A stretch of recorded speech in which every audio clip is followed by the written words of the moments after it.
Cara, primeira questão, né, o que eu entendo por valor. Eu vejo o valor como uma contribuição, como um resultado de uma contribuição cultural, né, que leva em consideração a sociedade que a gente vive como um todo, né? Que aí nisso entra família, isso entra ciclo de amizades, isso entra, mas a base para mim de valor é família. Então para mim, toda a construção dos valores que eu tenho foi baseado no que eu tive no meu núcleo familiar, no que eu digo, eu digo assim, núcleo familiar pai e mãe. Pai, mãe e avós, né?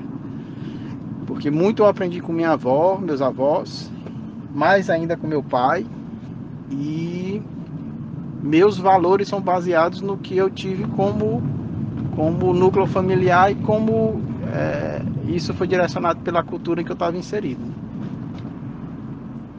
Então, para mim, o valor é uma conjunção, de uma consequência de núcleo familiar, de interação de núcleo familiar e cultura.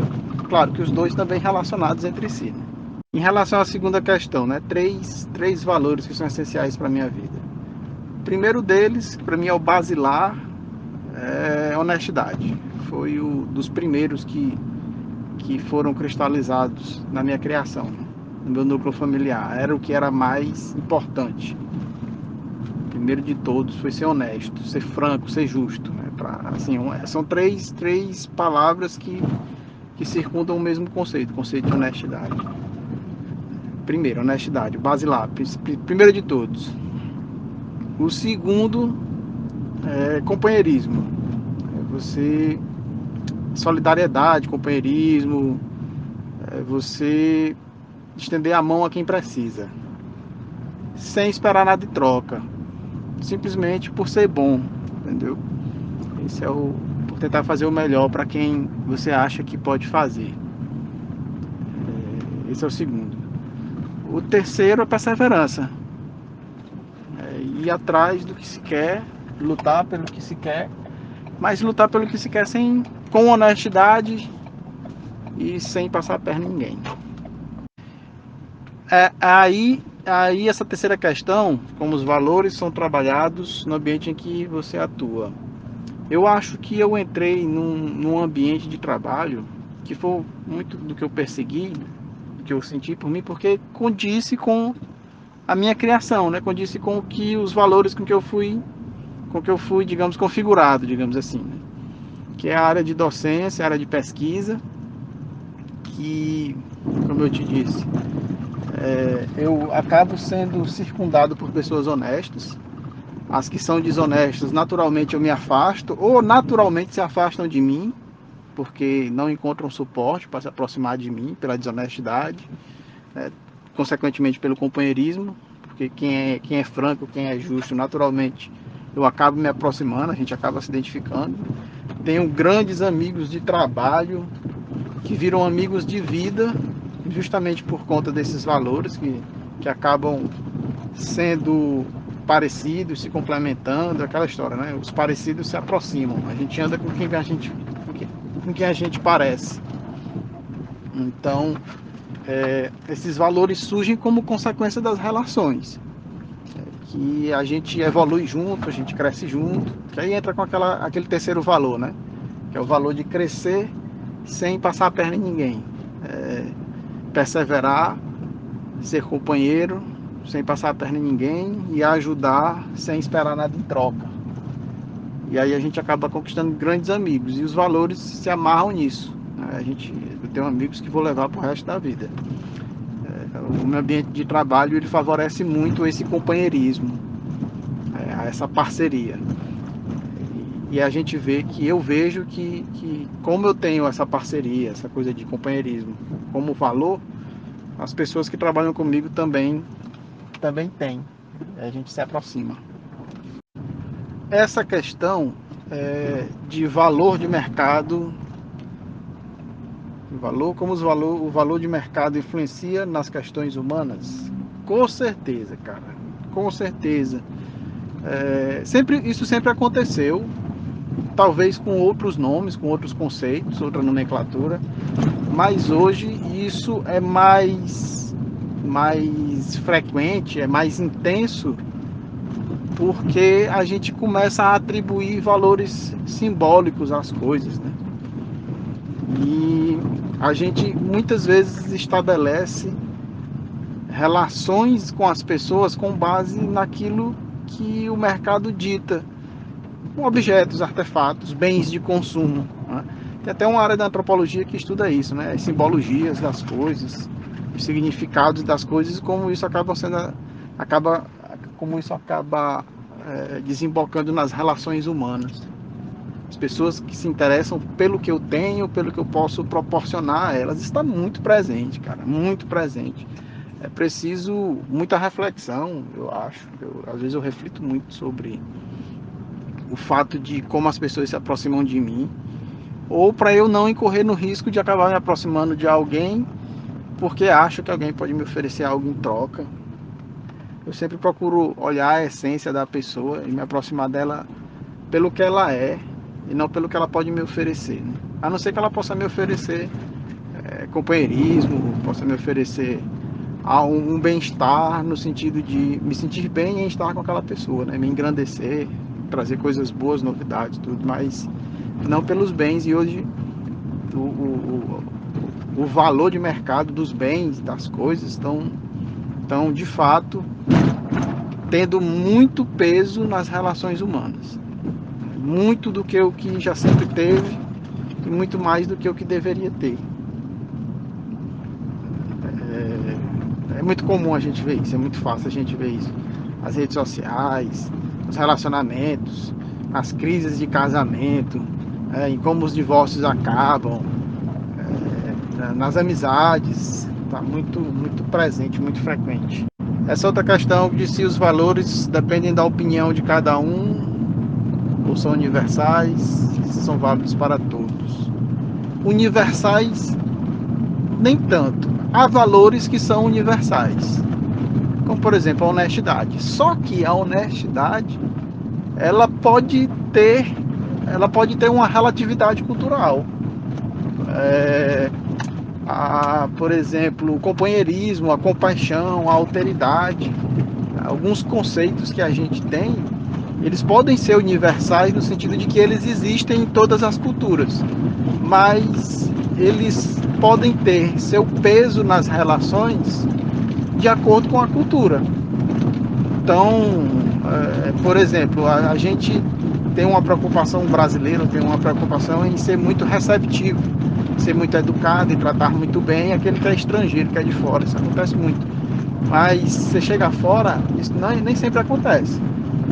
Então, a receptividade, ela, digamos assim, né, ela existe, mas ela é de um jeito para cada cultura. Aqui no Brasil, em outros países, sei lá. Então, universal ele pode ser, mas ele não é na mesma intensidade para todas as culturas. E pode mudar de opinião, mesmo dentro de uma cultura. Então, assim, eu acho que a depender do valor, ele pode ser tanto universal, quanto ele pode ser relativo à cultura, relativo ao grupo que ele participa, entendeu? Isso é muito relativo. Muito relativo. Qual o impacto das redes sociais para a formação dos valores humanos? Cara, eu não consigo definir, eu não vou te dizer com segurança que de fato uma rede social pode formar os valores humanos. Ela pode contribuir para modificações, digamos assim, de valores que existem, certo? Ela pode contribuir de alguma forma para definição de alguns traços, para mudar alguns comportamentos. Eu acho que nesse sentido, sim, pode acontecer, mas formar os valores, Eu acho que não. Ele pode ajudar a definir ou modificar, ajudar a transformar. Essa última, de onde vem o conhecimento sobre os valores. Isso tem muito a ver com a primeira questão, né? Que, pelo menos para mim, tem muito a ver com a primeira questão. Tem a ver com a família e tem a ver com a cultura. Os dois intimamente relacionados. Então, eu acho que o núcleo dos nossos valores parte daí, da família e da cultura. Trazendo esse conceito para o lado mais filosófico, né, essa palavra valor, eu acredito que ela esteja relacionada, né, com a índole e com o princípio de uma determinada pessoa dentro do ambiente, né, social, né? Ou seja, os valores eles vão constituir, né, como essa pessoa ela se comporta e como ela interage com outras pessoas dentro do ambiente. Então ele pode ser visto, né, como negativo ou positivo. Isso vai depender, né, da circunstância que esse indivíduo ele se encontra no meio social.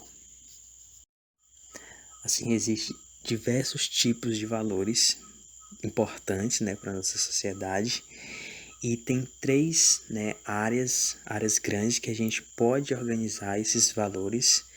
Eu destaco os valores humanos, os valores religiosos e os valores profissionais. E cada área dessa aí vai agrupar um monte, né, de valores. Por exemplo, valores humanos a gente pode destacar o respeito, né, entre as pessoas, a verdade e a justiça, que eu considero assim as mais importantes dentro dessa área aí. Valores religiosos a gente encontra a fé, a caridade e a esperança. Dentro dos valores profissionais, por exemplo, dentro de uma empresa, a gente pode destacar a ética, o compromisso, né, com o cliente, a honestidade. Então, no ambiente que eu vivo e convivo e por onde eu ando, esses valores eles são meio que já trabalhados de forma mais implícita, né, de forma assim sutil, é quase que a gente nem percebe. Porque no grau, né, da idade que eu já tenho, a gente já sabe o que é o certo e o que é errado. Então, esses valores eles são trabalhados na prática no nosso dia a dia. Mas existe, né, valores profissionais que merecem, né, ser ensinados no ambiente educacional e também na empresa. Por exemplo, eu que faço curso de biologia, a gente teve uma disciplina chamada bioética e lá era trabalhado muito essa questão da ética também no trabalho. E valores, né, religiosos, né, devem também ser trabalhados no ambiente adequado, que é a igreja. E claro, esses valores devem ser levados para fora, né, da igreja para ser aplicados na sociedade. Para compreender melhor aqui a linha de raciocínio, eu vou pegar o valor da honestidade. O que é ser honesto? Honesto seria uma pessoa sensata, né, que fala a verdade. Então, assim, o significado da palavra, eu acho que ele seja universal, ou seja, vai valer tanto para mim, né, quanto para uma terceira pessoa. Mas o que difere é que cada indivíduo, né, vai ter, né, vai ser constituído por diferentes valores. E que isso vai depender bastante, né, do que a pessoa acredita, né, do ambiente que ela vive e também das pessoas com quem ela anda. E principalmente, né, das atitudes perante as escolhas dela. Por exemplo, se eu prezo o valor da integridade e da justiça, então moralmente eu não faria algo que eu não gostaria que fizesse comigo. Mas pode ter uma outra pessoa que quebre facilmente esse valor da integridade e da justiça para benefício próprio. Isso vai variar de pessoa para pessoa. Então a nossa forma de comunicação cada vez mais vem se modernizando e hoje existe um grande número de redes sociais e os internautas eles estão cada vez mais tendo espaço e também liberdade para se expressar, né? Seja por meio de imagens, de vídeos ou mensagens de texto, né? E comentários. Então, Eu acho que a rede social ela não vai criar um valor, mas eu acho que ela pode amplificar, né, modificar um valor daquela pessoa, né? Se a pessoa ela já tem um caráter assim de ser uma pessoa mais agressiva, eu acho que isso pode dar liberdade a pessoas xingarem em comentários, mas também eu vejo pelo lado positivo que a rede social também pode ensinar coisas boas ou passar coisas boas, né? Valores bons. E assim, o algoritmo e as próprias pessoas procuram por coisas que elas já estão interessadas. Então, por isso que eu acho que a rede social ela vai amplificar mais o valor do que de fato criar. E ela tem um forte impacto, né, sobre essas novas gerações, principalmente a geração Z, que está mais conectada. No início da nossa vida, as pessoas elas não vão ensinar o que é o valor, o que é o certo e o que é errado ao pé da letra. Simplesmente, quando a gente é criança, a gente vai copiando o que os nossos pais ou pessoas que estão ao nosso redor fazem. Então, esse conhecimento sobre valor, inicialmente, ele vem desse espelhamento. Mas aí sim, mais adiante, nossos pais eles vão ensinando, né? A escola ela vai ensinando também, o convívio com amigos. Depois, né, quando a gente está mais crescido, a mídia também amplifica e constrói, né, esse valor e também outros ambientes.